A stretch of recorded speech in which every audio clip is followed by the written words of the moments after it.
Supreme Leader issuing, his first public statement. It was a written message that was read by an Iranian state TV news anchor. Trainings. Let me hand it over to you while I cough, and you tell us what. This is a fair use video according to the copyright laws of 1976. Exactly happened. What did he say?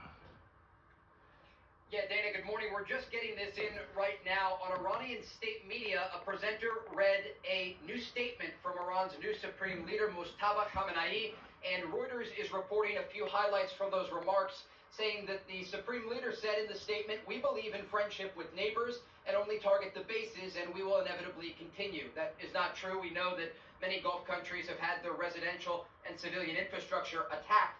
Now, Iran's new supreme leader in this statement goes on to say all U.S. bases should immediately be closed in the region, and those bases will be attacked.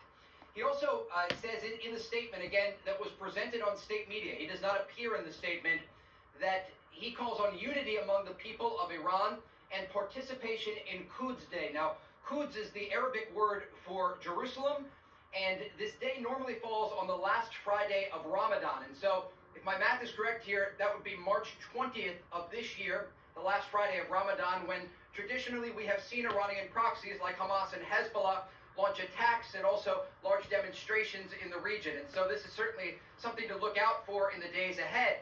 But again, this is the first statement that we are receiving from Iran's new supreme leader, Mojtaba Khamenei.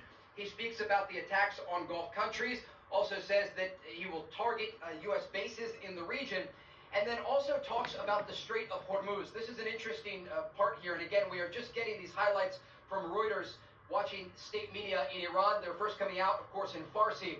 And Iran's new supreme leader goes on to say the closure of the Strait of Hormuz should be continued as a tool to, quote, pressure the enemy.